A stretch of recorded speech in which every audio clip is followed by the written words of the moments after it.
Sigrid Bokma van Hielpen zorgen bij de famkes voor een grote verrassing. De 14-jarige Sigrid lepte voor het eerst oer de 16 meter heen. 16 meter 10.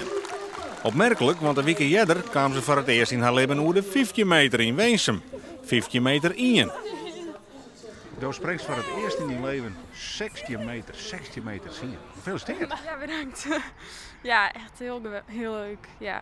Want, laten we even net vergeten, Oorlweekelien in Weensum sprong ze voor het eerst 15 meter en 1 centimeter.